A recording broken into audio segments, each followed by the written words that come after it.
যারা বলছিল খেলা হবে, কিন্তু 15 বছর আমরা খেলার মাঠে ছিলাম। ডাইনে বামে তাকে দেখবেন, কেউ যদি আওয়াজ না করে, কথা না করে, মনে করবেন হ্যাঁ কাওয়া কাদেরের বলুন। গত 15 বছর পর্যন্ত খেলার মাঠে ছিলাম। জেলখানার ভিতরেও খেলছি, বিদ্যালয়ের বাহিরেও খেলছি। জেলখানায় যাওয়ার আগে যেই ভাষায় কথা বলেছি, জেল থেকে বের হয়েও সেই ভাষায় কথা বলেছি। আমরা খেলার মাঠে ছিলাম, কিন্তু দুঃখ হলো এই জায়গায় 15 বছর পর্যন্ত এদেশের আলেম ওলামায়ে কেরাম, এদেশের জনগণের সাথে তোমরা খেলা করেছ পুলিশ আর প্রশাসনের অস্ত্রের বিনিময়ে। আজকে পুলিশ তোমাদের সাথে নাই, তোমরা কোথায়? বক্তৃতার মধ্যে দাঁড়ায় বলতা পালাবো না,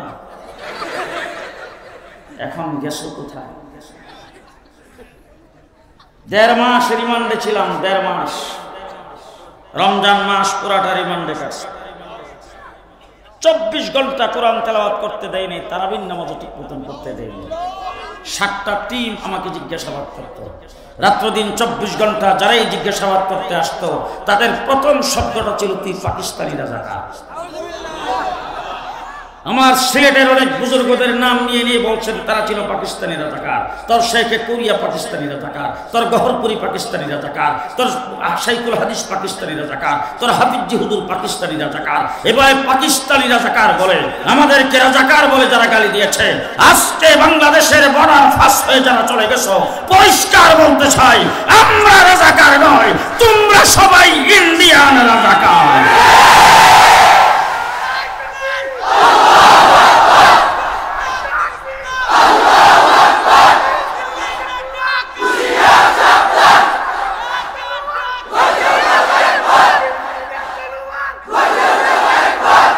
পরিষ্কার ভাষায় বলে যাচ্ছে, যাদেরকে পাকিস্তানি রাজাকার বলছ, যাদেরকে রাজাকার বলে, স্বাধীনতা বিরোধী বলে, আর চোখে দেখেছ প্রমাণ হয়েছে তারাই হলো স্বাধীনতা প্রেমিক।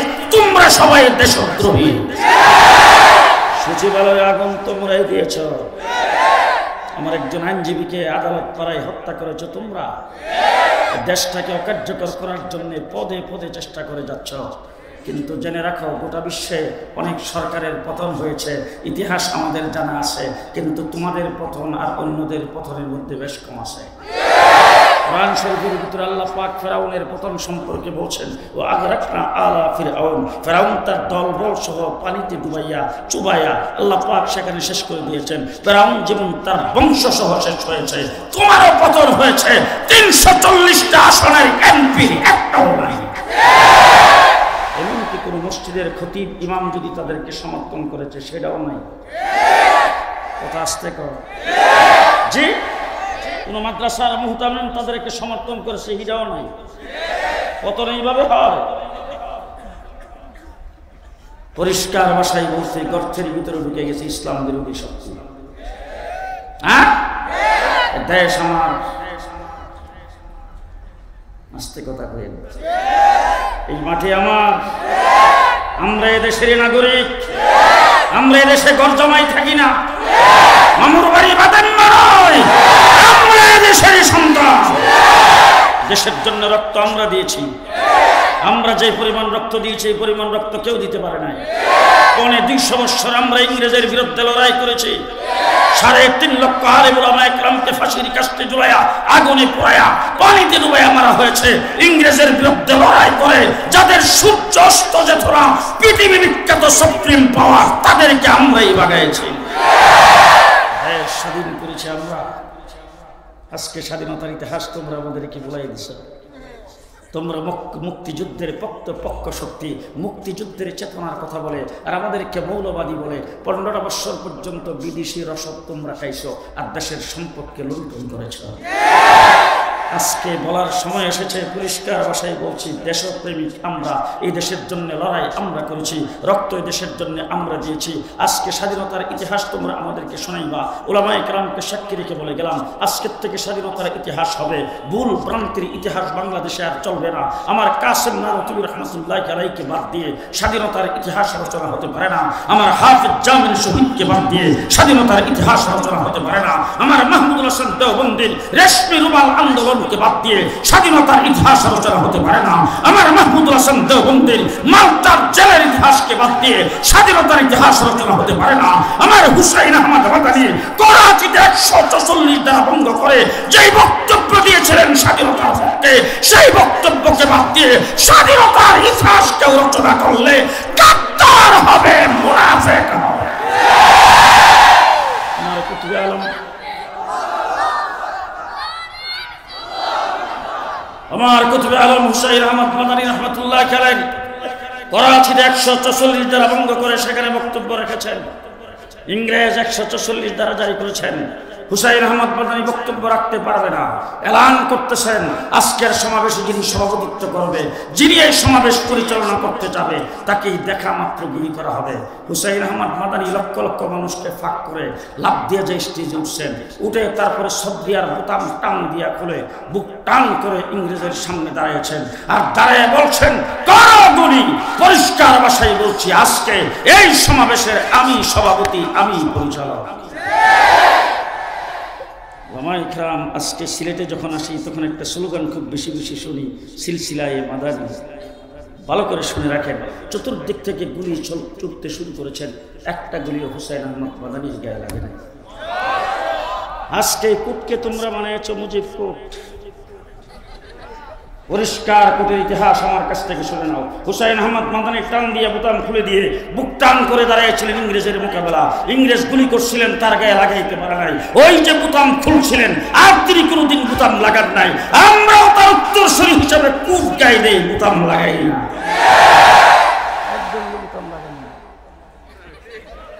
সব বোতাম খোলা, আমরাও বোতাম লাগাই না। আমরা সব সময় বোতাম খুলে রেখেছি। ওলামা কোট, মুজিব কোট নয়। ইতিহাস ভালো করে মনে রাখবেন। আল্লামা শামসুল হক ফরিদপুরি রহমতুল্লাহ আলাইহি বাড়ি হলো গহরডাঙ্গা, গহরডাঙ্গার পাশেই কোটালীপাড়া, সেখানে শেখ মুজিবুর রহমানের বাড়ি। যুবক মানুষ শামসুল হক ফরিদপুরির সঙ্গে সাক্ষাৎ করার জন্য প্রায়ই যাইতেন লালবাগ মাদ্রাসায়, যায় পরামর্শ করতেন, কথাবার্তা বলতেন। একদিন গেছেন, যায় দেখেন শামসুল হক ফরিদপুরি আদি কাপড়ের সুন্দর ইস্তারি করা পাঞ্জাবি গায়ে আর পাঞ্জাবির উপরে কোট পরা। দেখা মাত্র রুমে ঢুকেই শেখ মুজিব বলতেছেন, হুজুর এই কোটটা আপনার গায়ে আজকে খুব মানাইছে, হুজুর আপনাকে খুব সুন্দর লাগতেছে।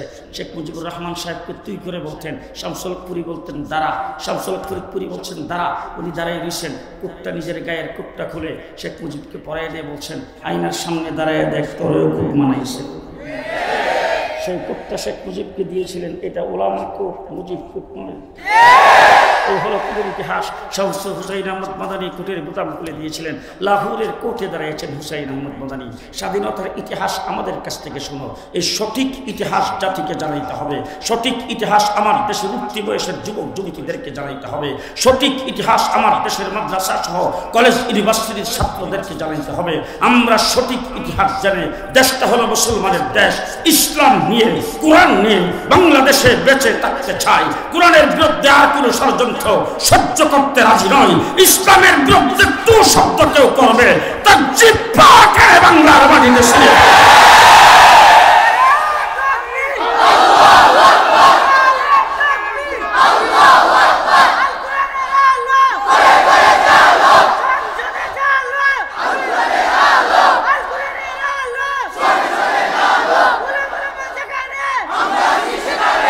আলম হুসাইন আহমদ মাদানী রহমতুল্লাহ আলাইহি লাহোরের ইংরেজের কোর্টে দাঁড়িয়েছেন। বিচারক তাকে জিজ্ঞেস করেছেন, আপনার নাম কি? হুসাইন আহমদ। বলে, হ্যাঁ। আপনার বিরুদ্ধে অভিযোগ হলো আপনি নাকি ফতোয়া দিয়েছেন ইংরেজের মিলিটারিতে ভর্তি হওয়া মুসলমানের জন্য হারাম। হুসাইন আহমদ মাদানী কাঠগড়ায় দাঁড়ায় বলতেছেন, আগে তো ফতোয়া দিছি, এখনো দিতেছি, সামনেও দেব। ইংরেজ বিচারকের সামনে যখন এই কথা বলেছেন, মোহাম্মদের জওহর লাভ দিয়ে তার পায়ে পড়ে গেছে। পায়ে পড়ে বলতেছেন, হজরত ইয়ে আদালত হে, তোরা নরমি সে বাদ করে, মুসলমান পর তোরা রহম করে। এই কথা যখন বলছেন, হুসাইন আহমদ মাদানী মোহাম্মদ আলী জওহরকে ধাক্কা দিয়ে সরাইয়া দিয়া জোরে আওয়াজ করে বলছেন, হে মোহাম্মদ আলী, আজকে ইংরেজের কাঠগড়ায় দাঁড়ায়া আমি যদি ফতোয়ার পরিবর্তন করি, আল্লাহর নবীর দণ্ডন শহীদ করা দ্বীনের পরিবর্তন হবে, হাসরের ময়দানে দাঁড়ানো যাবে না। জোরে গলায় বলছেন, বিচারকের আসন থেকে বিচারক ডাক দিয়ে বলেন, মৌলানা সাহেব, আপনি কোন মাটিতে দাঁড়ায় কথা বলছেন, আপনি কি টের পান? ও সিলসিলায়ে মদনীর স্লোগান দেনেওয়ালারা, ভালো করে শোনো। হাতুলির নিচে ছিল কাফনের কাপড়। হাতুলির নিচ থেকে কাফনের কাপড় টান দিয়ে বের করে উত্তোলন করে বলছে, রে ইংরেজের চালা বিচারক, ভালো করে দেখে রাখ, ভালো করে শুনে রাখ। আমি তোর কাঠগড়ায় দাঁড়িয়েছি, আমি স্বজ্ঞানী সুস্থ মস্তিষ্কে জেনে শুনে বলছি, তোর কাঠগড়ায় দাঁড়িয়েছি। আমি কাফনের কাপড় নিয়ে এসেছি। লাহোরের কোন একজন ব্যক্তির ৫টি পয়সা খরচ হবে না হুসাইন আহমদকে দাফন করতে। কলম তোর হাতে, আইন তোর হাতে, হুকুম তোর হাতে। আমাকে ফাঁসির কাস্টে চড়াইতে পারো, যাবজ্জীবন কারাদণ্ড দিতে পারো, আমাকে শুলিতে চড়াইতে পারো, যারা ফাঁসির মঞ্চে যায় হুসাইন আহমদ মাদানি বলবে ইংরেজের মিলিটারিতে ভর্তি হওয়া হারাম, ইংরেজের বিরুদ্ধে যুদ্ধ করা ফরজ। পরিষ্কার ভাষায় বলতে চাই, হুসাইন আহমদ মাদানি যদি বক্তব্য না দিতেন, দেশ স্বাধীনের জন্য যদি লড়াই না করতেন, তাইলে এই দেশ স্বাধীন হতো না, ফলশ্রুতিতে পাকিস্তান হতো না, ফলশ্রুতিতে বাংলাদেশ হতো না। আল্লামা হাকিমুল উম্মত আশরাফ আলী থানভী রাহমাতুল্লাহ আলাইহি কায়েদ আজম মোহাম্মদ আলী জিন্নাহকে যদি সমর্থন না করতেন, জাফর আহমদ উসমানী, শিব্বির আহমদ উসমানীকে যদি কায়েদ আজম মোহাম্মদ আলীর সাথে স্বাধীনতা যুদ্ধের মধ্যে না লাগাইতেন, তাইলে দেশ স্বাধীন হতো না। পরিষ্কার ভাষায় ইতিহাস ভালো করে জেনে নেন, পূর্ব পাকিস্তান আর পশ্চিম পাকিস্তান, পূর্ব পাকিস্তানের পতাকা উত্তোলন করেছেন হযরত জাফর আহমদ উসমানী, আর পশ্চিম পাকিস্তানের পতাকা উত্তোলন করেছিলেন শিব্বির আহমদ উসমানী, দুইজন দেওবন্দি আলেম। তারা যদি পতাকা উত্তোলন না করতেন, দেশ স্বাধীন হতো না। আজকে আমার শেষ কথা আমি আপনাদের সামনে বলতে চাই, হয়তো আজকের পরে আমার আবুল খায়ের ভাইকে আপনারা বলবেন এই মৌলবীকে তার দাওয়াত দিবেন না, এগুলির নাম ওয়াজ না, এগুলির নাম তফসির না। হয়তো আপনারা এই কথা বলতে পারেন। ওয়াজ করার জন্য আমি আইসেই সর্বপ্রথম তালিকাটা দেখলাম, এখানে অনেকের নাম দেখেছি, তারা নিশ্চয়ই আপনাদেরকে কোরআন হাদিস দিয়ে অনেক ওয়াজ করেছেন। আমি ওয়াজ করার জন্য আসি নাই। আজকে একটা সময় এসেছে, যেই সময়ে যদি আমরা টিকে থাকতে না পারি, সামনে আমাদের ভাগ্য খুব খারাপ হবে। ইতিহাস ভালো করে জেনে শুনে আমাদেরকে সামনের দিকে অগ্রসর হইতে হবে। দেশ স্বাধীন হয়েছে, ইংরেজ আমাদের লাঠির ডান্ডার বাড়ি খেয়ে এই দেশ থেকে বিতাড়িত হয়েছে। একটি কথা খুব ভালো করে মনে রাখবেন, ইংরেজ সম্পর্কে একটা প্রবাদ আছে, যাদের সূর্য অস্ত যেত না, এত বড় বিশাল রাজত্বের মালিক যাদের সূর্য অস্ত যেত না, আজকে একমাত্র দেওবন্দি উলামায়ে কেরামের লাঠির ডান্ডার বাড়িতে ইংরেজ এমন জায়গায় আবদ্ধ হয়েছে ৬ মাস তাদের মাথার উপর সূর্য ওঠে না। সেই ইংরেজকে আমরা যখন এই দেশ থেকে দৌড়াইলাম, তখন দ্বিজাতি তত্ত্বের ভিত্তিতে দেশটা স্বাধীন হয়েছে। ওলামায়ে কেরাম এখানে আসে, দুইটা ভাগ হয়ে স্বাধীন, একটার নাম হবে হিন্দুস্তান, আরেকটার নাম হবে পাকিস্তান। এবার বলুন তো দেখি, আমরা তখন কোন ভাগে পড়ছিলাম? হ্যাঁ, আমরা তখন কোন ভাগে পড়ছিলাম? পাকিস্তান। এবার আসুন দেখি একটা প্রশ্ন করতে চাই, আমাদের ভাষা কি? বাংলা। আমরা জাতে কি? বাঙালি। আমরা জাতে বাঙালি, ভাষা বাংলা। আচ্ছা বলেন তো, হিন্দুস্তানের একটা প্রদেশ আছে যেটার নাম হলো পশ্চিমবঙ্গ, যেটার রাজধানী হলো কলিকাতা। কলিকাতা পশ্চিমবঙ্গের ভাষা কি? জি, বাংলা। তারা জাতে কি? বাঙালি। তাহলে আমরাও বাঙালি, তারাও বাঙালি, তাদের ভাষাও বাংলা, আমাদের ভাষাও বাংলা। কিন্তু দেশ যখন স্বাধীন হলো, কলিকাতা পশ্চিমবঙ্গ হলো হিন্দুস্তানের অংশ, আমরা হলাম পাকিস্তানের অংশ। আমার এই প্রশ্নের জবাব আপনারা দিবেন। আমার আলোচনা এখানেই শেষ। আমরা কেন পাকিস্তানের অংশ হলাম? একই ভাষাভাষী, একই জাতি হওয়ার পরেও তারা হিন্দুস্তানের অংশ হলো, আমরা কেন পাকিস্তানের অংশ হলাম? এই উত্তর দিবেন, আলোচনা শেষ।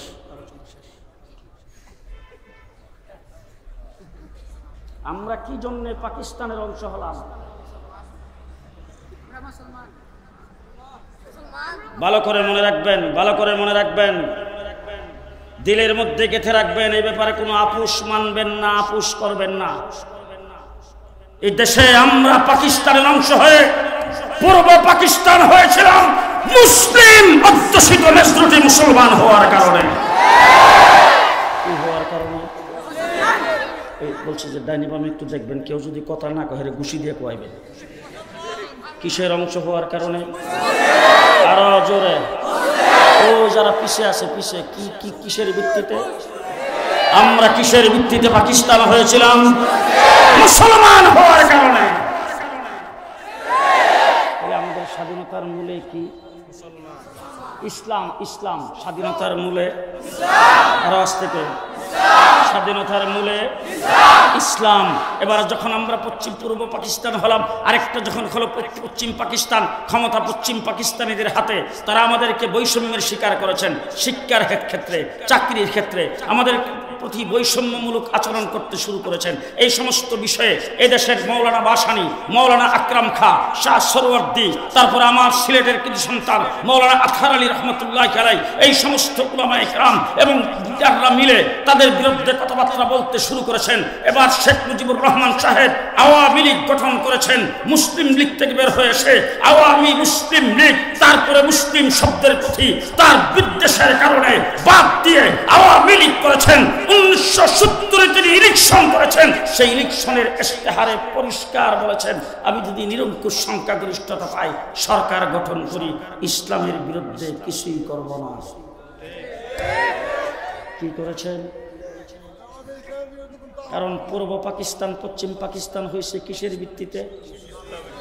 এখন যদি এখানে রাজনীতি করতে হয় কি নাম নিতে হবে? আসতে কি নাম নিতে হবে? ইসলাম। তিনি ইশতেহারের মধ্যে বলে দিলেন, আমি যদি সংখ্যাগরিষ্ঠতা পাই, সরকার গঠন করি, ক্ষমতায় যাই, ইসলামের বিরুদ্ধে কিছু করা হবে না, ইসলাম বিরোধী কোনো আইন হবে না। এই কথা জনগণ মেনে তারপরে তাকে ভোট দিয়েছেন। তিনি নিরঙ্কুশ সংখ্যাগরিষ্ঠতা পাইছেন। এবার পশ্চিম পাকিস্তানিরা তার হাতে ক্ষমতা হস্তান্তর করে নাই। এবার জিজ্ঞেস করতে চাই, যখন ক্ষমতা হস্তান্তর করল না, তখন হরতাল শুরু হয়ে গেল, রাজনীতি গরম, বক্তৃতা শুরু হয়ে গেল। 7ই মার্চে শেখ মুজিবুর রহমান সাহেব সরওয়ার্দী উদ্যানে ভাষণ দিলেন। সেই ভাষণের কোনো একটা শব্দিকে কথা আছে, আমি যদি ক্ষমতায় যাই, দেশটা যদি স্বাধীন হয়, স্বাধীন সার্বভৌম বাংলাদেশ হবেন ধর্মনিরপেক্ষ।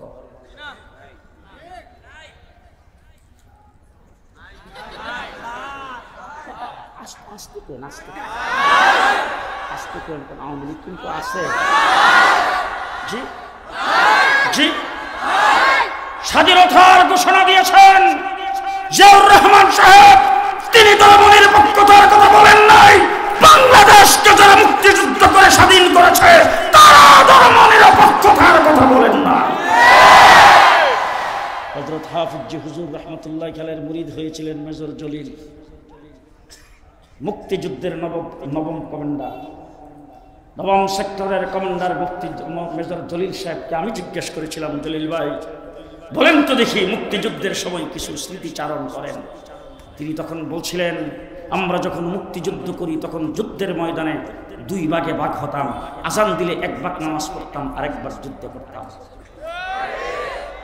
আমি দেখেছি আমার আলেম উলামায়ে কেরাম, আমার বাবা ছিল বক্তব্যের শিক্ষক, আমার বাবার কাছে লেখাপড়া করেছেন, এমন অসংখ্য মুক্তিযুদ্ধ করেছেন।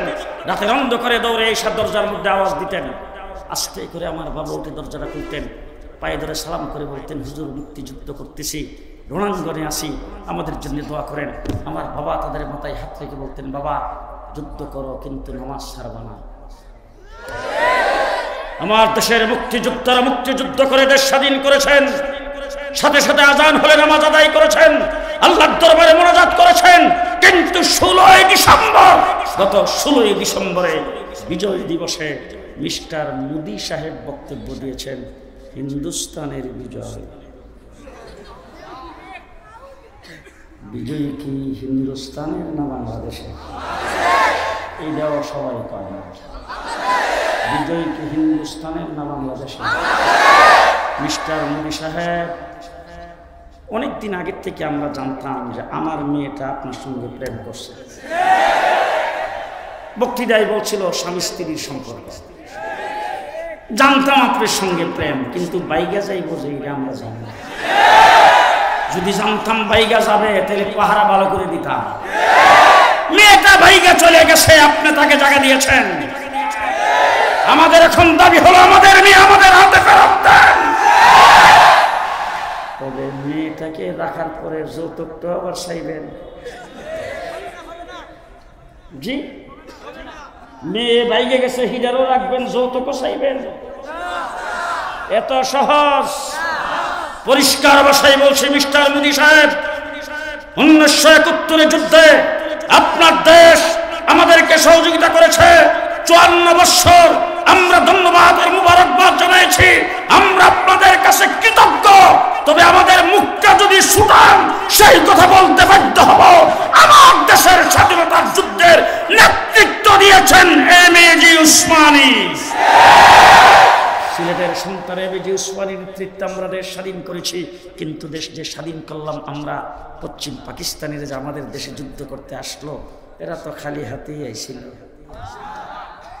জি, গোলা বারুদ আনে নাই, অস্ত্র আনে নাই, হেলিকপ্টার আনে নাই, জেট বিমান আনে নাই, ভারী অস্ত্র আনে নাই, ট্রেন আনে নাই।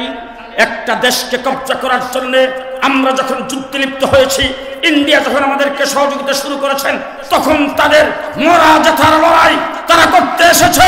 তাদের অনেক সম্পদ নিয়ে আসছিল, দেশ স্বাধীনে সহযোগিতা করতে এসে সব লুণ্ঠন করে নিয়ে গেছেন।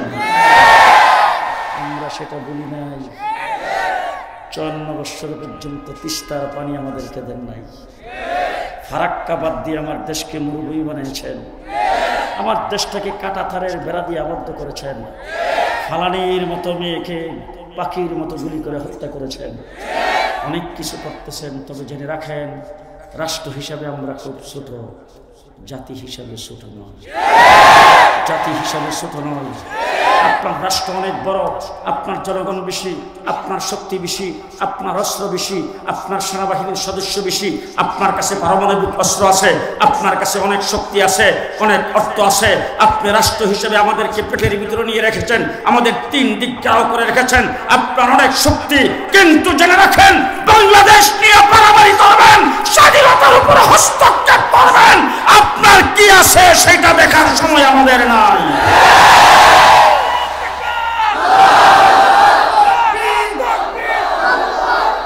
পরিষ্কার ভাষায় বলতে চাই, পরিষ্কার ভাষায় বলতে চাই, আমরা রাষ্ট্র হিসেবে শুরু হতে পারি, সংখ্যায় কম হতে পারি, কিন্তু আমরা বদরের 313 জনের উত্তরসূরি, আমরা কারবালার হযরত হুসাইনের উত্তরসূরি, আমরা খালিদ বিন ওয়ালিদের উত্তরসূরি, আমরা তিতুমিরের উত্তরসূরি, আমরা তিতুমিরের উত্তরসূরি, আমরা বীর সালাউদ্দিনের উত্তরসূরি।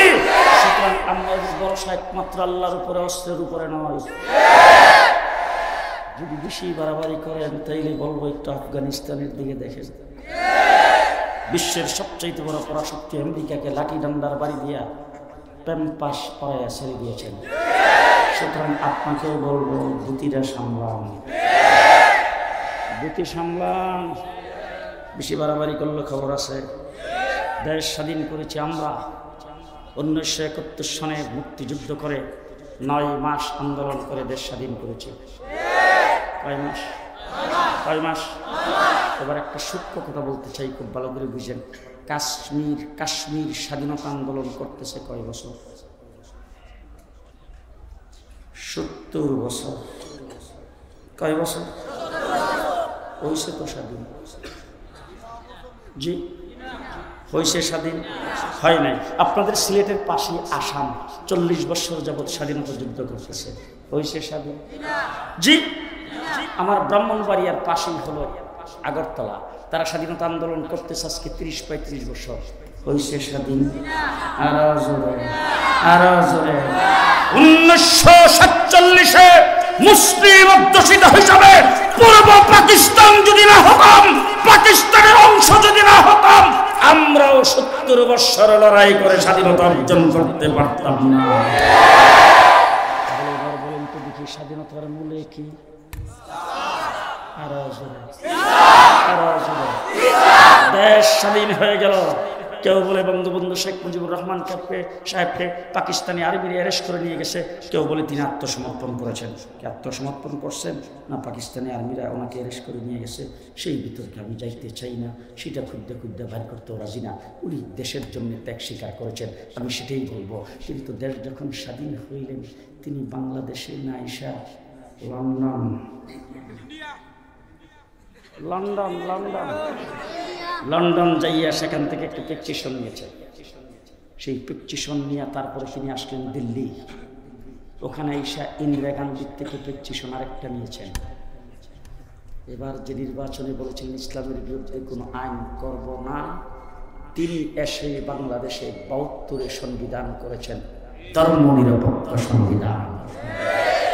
পরিষ্কার ভাষায় বলতে চাই, ধর্মনিরপেক্ষ কোনো মুসলমান হতে পারে না, ধর্মনিরপেক্ষ কোনো মুসলমান হতে পারে না। ধর্মনিরপেক্ষতার জাতাকল, ধর্মনিরপেক্ষতার স্লোগান হলো রাষ্ট্রীয় কোনো কাজে ইসলামকে ব্যবহার করা যাবে না। আমাদের আল্লাহ আমাদেরকে বলে দিয়েছেন, ইন্নাদ-দীনা ইনদাল্লাহিল ইসলাম, ইসলাম সার্বজনীন, যাবতীয় সকল বিষয়ে ব্যক্তি, পরিবার, সমাজ, রাষ্ট্র, যাবতীয় সব বিষয়ে ইসলাম স্বয়ং সম্পন্ন। ইসলাম অফ কমপ্লিট, একটি কমপ্লিট জীবন ব্যবস্থার নাম হলো ইসলাম। ঠিক তবে ঠিক। 2 নম্বর কথা খুব ভালো করে মনে রাখবেন, আমার দেশে যারা এমপি হয়, আমার দেশে মন্ত্রী হয়, অধিকাংশ হিন্দু না মুসলমান? মুসলমান মুসলমান মুসলমান কথা কয় না। সারা ক্যাবিনেটের ভিতরে 1-2 জন সারা মুসলমান, সারা আর কেউ নাই। কথা বলেন। এমপি তালাশ করলে চাইতে বেশি হয়তো 8-10 জন, বাকি 290 জনই হবে মুসলমান। এবার কোরআনে কারীমে আল্লাহ পাক বলে দিয়েছেন ধর্মনিরপেক্ষতাবাদ। ভালো করে মনে রাখবেন, আল্লাহ কোরআনে বলেছেন, আল্লাযীনা ইম্মাক্কান্নাহুম ফিল আরদ আকামুস সালাহ ওয়া আতামুজ যাকাহ ওয়া নাহাউ আনিল মুনকার ওয়া আমারুনা বিল মারুফ ওয়া নাহাউ আনিল মুনকার। যদি তোমরা মুসলমানকে যদি আমি আল্লাহ পাক রাজত্বের মালিক করি, ক্ষমতা দেই, তোমরা যদি রাজত্ব পাও, তোমরা যদি সরকার গঠন করো, আমার আল্লাহ পাক পরিষ্কার বলে দিয়েছেন 4টা কাজ করবা। 1 নম্বর কাজ, নামাজ কায়েম করবা। নামাজ তো ধর্মনিরপেক্ষ দেশ, জি ধর্মনিরপেক্ষ নামাজ, জি নামাজ কি ধর্মের পক্ষে না ধর্মনিরপেক্ষ? যে ব্যক্তি ধার্মিক সেই ব্যক্তি পড়বে নামাজ। মুসলমান হইতে গেলে নামাজ লাগবে কি লাগবে না? আরো জোরে বলেন, লাগবে কি লাগবে না? 1 নম্বর কাজ নামাজ কায়েম করো। 1 নম্বর কাজ নামাজ কায়েম করো। নামাজ যেই ব্যক্তি কায়েম করবে সেই ব্যক্তির মধ্যে কোনো দ্বন্দ্বতা থাকতে পারে না, কোনো খারাপই থাকতে পারে না। নামাজ তোমাকে সকল খারাপের থেকে মুক্ত দেবে। নামাজ তোমার রিজিকের ব্যবস্থা করবে। নামাজ আপোষের মধ্যে মিল মহব্বত সৃষ্টি করবে। নামাজ তোমাকে সমস্ত বুরাই থেকে হেফাজত করবে। 1 নম্বর কাজ তুমি নামাজ কায়েম করবে। 2 নম্বর যাকাত আদায়ের ব্যবস্থা করবে। 3 নম্বর সৎ কাজের আদেশ করবে। 4 নম্বর অসৎ কাজের নিষেধ করবে। যদি কোনো মুসলমান রাজত্ব পায়, 54 বছর পর্যন্ত রাষ্ট্র তোমরা চালাইছ। যখন নির্বাচন আসছে, শাহজালালের মাজার জিয়ারত করে নির্বাচনী কার্যক্রম শুরু করেছ। যখনই সরকার গঠন করেছ, আয়েশা শাহজালালের মাজার জিয়ারত করেছ মানুষকে ধোঁকা দেওয়ার জন্য। যখনই সরকার গঠন করতে গেছ, মাথায় পট্টি বেঁধে, হাতে তসবিহ সরা নিয়ে ইসলামের কথা বলে ইশতেহার দিয়েছ। ইসলামের বিরুদ্ধে কোনো আইন করবে না, ইসলামের সুন্দর সুন্দর কথা বলেছ।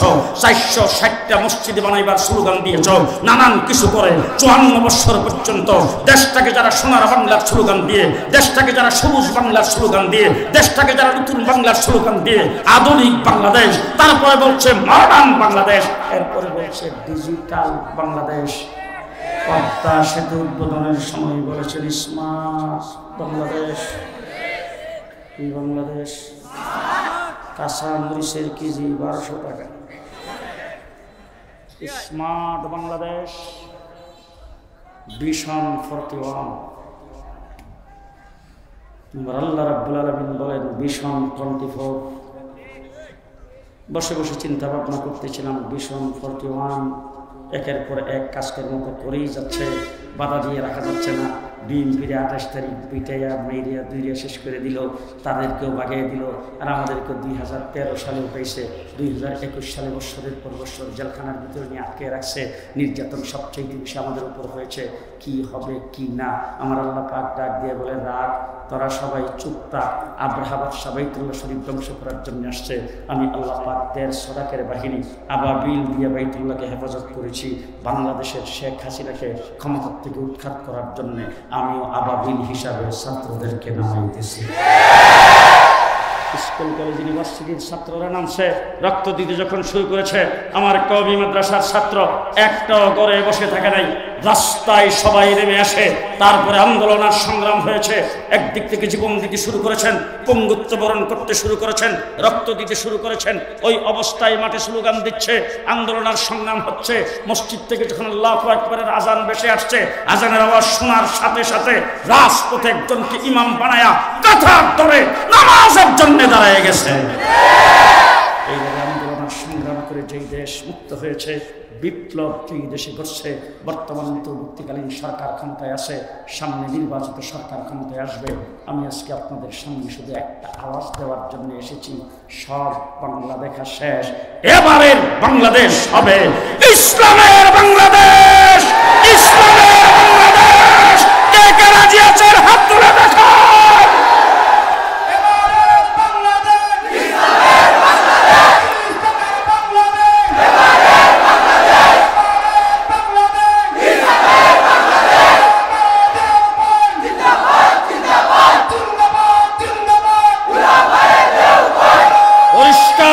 আপনাদের সামনে বলতে চাই, ইসলামের বাংলাদেশ করার জন্য যদি কাফনের কাপড় পরে আবার যদি রাজপথে নামতে হয়, প্রস্তুত আছেন? আবার যদি শাপলা চত্বরে যাইতে হয়, প্রস্তুত আছেন?